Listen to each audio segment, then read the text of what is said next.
بسم اللہ الرحمن الرحیم رب اشرح لی صدری ویسر لی امری واحلل عقدۃ من لسانی یفقهوا قولی. دس از ابیہا. اور آج جو سورہ میں ڈسکس کرنے لگی وہ قرآن کی 14ویں صورت ہے. اس کا نام ہے سورہ ابراہیم. یہ مکی صورت ہے. اس میں 52 آیات ہیں اور 7 جو ہیں وہ رکوع ہیں. کیونکہ یہ مکہ مکرمہ میں جو ہے وہ نازل ہوئی اور مکہ مکرمہ میں بیشتر نازل ہونے والی صورتیں جو ہیں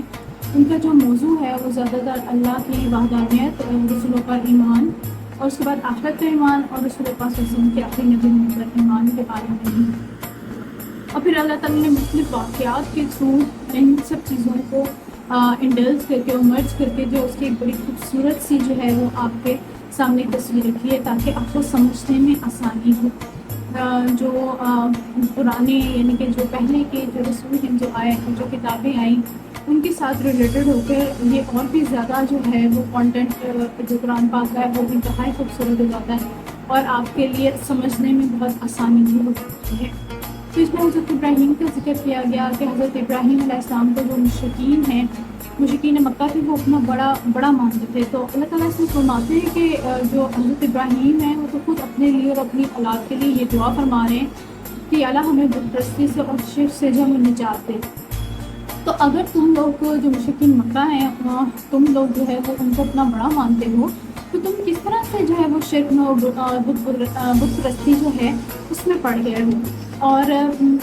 جبکہ وہ اس معاملے میں جو ہے وہ اللہ تعالیٰ سے پناہ مانگتے ہیں. ہمیں اس میں 2 یا 3 چیزیں اس طرح کے واقعات ملتے ہیں جیسے حضرت ابراہیم علیہ السلام کو جو ہے وہ اللہ کے حکم سے جو ہے حضرت حاجرہ کو مکہ مکرمہ میں چھوڑ کر جو ہے وہ کسی اور شہر میں گئے اور وہاں پر چونکہ کوئی آبادی نہیں تھی اور ان کے پاس حضرت اسماعیل تھے جو چھوٹے سے تھے اور انہوں نے جو ہے وہاں پر پھر اللہ تعالیٰ نے جو صفا اور مروہ ہے اس کے درمیان میں وہ ان کو چھوڑ کر چلے گئے. تو حضرت حاجرہ جو تھیں انہوں نے 7 چکر لگائے کہ پانی کے لیے کیونکہ حضرت اسماعیل چھوٹے تھے اور ان کو پیاس لگ رہی تھی تو پانی کے لیے 7 چکر لگائے صفا اور مروہ کے بیچ میں. حضرت اسماعیل کی ایڑیاں رگڑنے سے وہ زمزم جاری کیا اللہ پاک نے اور پھر انہوں نے ان کو جو ہے پانی پلایا. پھر آہستہ آہستہ وہاں جو جگہ تھی وہ بہت چٹیل تھی، بہت زیادہ جو ہے وہاں پر جو ہے یعنی کہ ریگستانی علاقہ تھا. پھر آہستہ آہستہ اللہ تعالیٰ نے وہاں پر درخت اور پودے سب شہر آباد ہوا اور حضرت حاجرہ کی اجازت سے جو ہے وہاں پر جو قبیلہ جرہم کے لوگ تھے وہ آ کر آباد ہوئے. اور پھر جو ہے وہ حضرت ابراہیم کو حضرت اسماعیل کو یہ حکم ہوا کہ وہاں پر اللہ کا گھر تعمیر کریں. اور پھر جب اللہ کا گھر تعمیر ہوا تو پھر حج کا ایک جو ہے وہ جو حکم ہوا کہ تمام دنیا سے جو لوگ ہیں وہ حج کرنے کے لیے اس جگہ پر آئیں گے. اور اب ہم دیکھتے ہیں کہ جس طرح سے جو لوگ جو ہیں تمام جو ہے دنیا سے وہاں پر حج کے لیے آتے ہیں اور ایک انتہائی خوبصورت سما ہوتا ہے کہ کوئی سیگریگیشن نہیں ہوتی آپ کی زبان کے حساب سے، آپ کے ملک کے حساب سے، سب وہاں پر ایک ہی اللہ کے گھر جو ہے وہ طواف فرما رہے ہیں اور اللہ تعالیٰ جو ہے پھر ان کی جو عبادت ہے اس کو قبول کرتا ہے. اور پھر اب جیسے حج کے دن بھی ہیں بھی آج کل ماشاءاللہ سے حضرت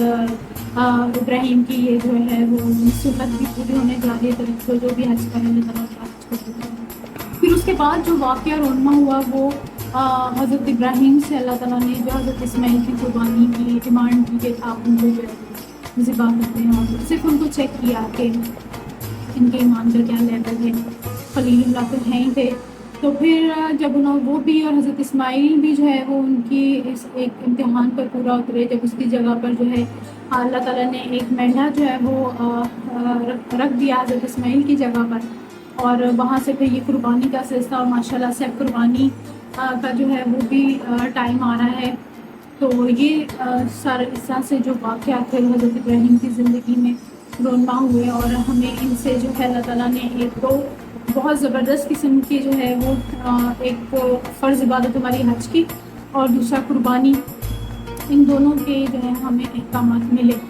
اور یہ ایک بڑے مضبوط احکامات ہیں، ہمارے پلرز ہیں ہماری ایک ایمان کی مضبوطی کے. اللہ تعالیٰ ہم سب کا ایمان. اس کے بعد اس میں جو ذکر آیا وہ اللہ نے فرمایا کہ جو لا الہ الا اللہ کا کلمہ ہے وہ بالکل ایک ایسے پاکیزہ درخت کی طرح ہے. ایک اس کی مثال اس طرح سے دی گئی ہے کہ وہ ایک ایسے پاکیزہ درخت کی طرح جس کی جڑیں بے تحاشا مضبوط ہیں اور وہ اپنی جگہ سے اکھڑ نہیں سکتا. چاہے آپ مسلمان کو جیسے فلسطین کے مسلمانوں کو دیکھ لیں کہ ان کے اندر وہ جڑ اتنی مضبوط ہے کہ کوئی ان کو اکھاڑ نہیں پا رہا، اور جو ناپاک کلمہ ہے، یعنی کہ جو اللہ کا کلمہ نہیں ہے، جو شرک کا کلمہ ہے، وہ اتنا کمزور ہے، اس کی حیثیت اتنی گھٹیا ہے کہ وہ جو ہے نہ تو دنیا میں اس کا کوئی جماؤ ہے، نہ ہی اس کا آخرت میں کوئی جماؤ ہے۔ تو اس طرح سے کلمہ طیبہ جو ہے اس کی حقیقت بیان کی گئی ہے۔ پھر اس میں اللہ تعالیٰ نے فرمایا کہ میں انسان کے لیے کیا کچھ پیدا کیا ہے۔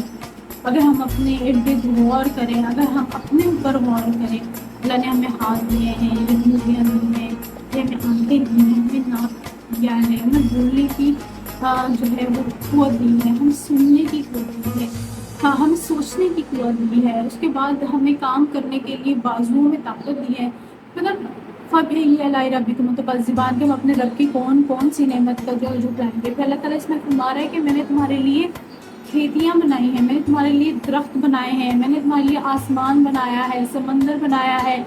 سواریاں بنائی ہیں، میں نے تمہارے لیے سبزیاں اگائیں، مطلب میں نے تمہارے لیے قیمتی پتھر پیدا کیے تاکہ تم ان میں چلو پھرو، کھاؤ پیو اور اپنی رب کی تسبیح بیان کرو۔ لیکن وہ انسان کی تعریف کرتا ہے کہ انسان کیا کرتا ہے، انسان ناشکرا ہے۔ مطلب اتنی زیادہ نعمتوں کے باوجود بھی اگر کہیں سے کچھ آزمایا جاتا ہے تو فوراً گلے شکوے کرتا ہے کہ میرے رب تو نے مجھے تو خوار کر دیا، میں تو ذلیل و خوار ہی ہو کے رہ گیا، میں ہی کیوں۔ اور ہم یہی نہیں سمجھتے کہ اللہ تعالیٰ آزمائش لیتے ہیں لوگوں سے جن سے ان کو بے تحاشا محبت ہے، بے تحاشا پیار۔ اگر آپ اللہ سے محبت کا دعویٰ کرتے ہیں تو پھر کچھ نہ کچھ تو کمی ہوگی نا آپ کی زندگی میں۔ وہ دیکھے تو صحیح بھی آپ، میں جب آپ کو کسی جگہ پہ کمی دیتا ہوں تو آپ کیا تماشا کرتے ہیں؟ اچھا جی، اس کے بعد وہ یہ فرما رہا ہے آخرت کے بارے میں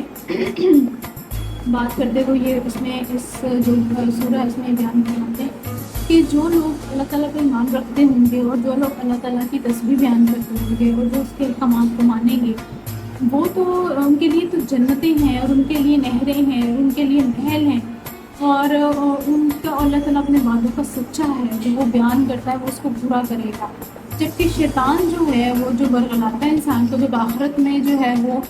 لوگ کہیں گے کہ ہم نے تو غلطی نہیں کی، ہمیں تو اس نے برگلایا تھا تو ہم نے یہ سب کیا، تو شیطان کہے گا میں تو اپنے وعدے کا بالکل بھی پورا نہیں ہوں، اور تم نے تو اپنے وعدے کو اللہ سے توڑا، اور وعدوں کا سچا تو صرف اللہ ہے، میں تو اپنے وعدوں میں دغا کرنے والا ہوں، تو میں نے تمہیں اللہ کی نافرمانی کی طرف بلایا، تم آ گئے، میں نے تھوڑی تم سے کہا تھا کہ تم یہ کرو۔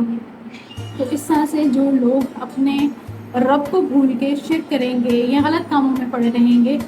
شیطان ان سے کہے گا کہ میں نے تو تمہیں اس طرف نہیں بہکایا، پھر آپ اس وقت کیا کریں گے جب آپ اگر اپنے آپ کو بہتر انسان بنانے کی کوشش نہیں کریں گے۔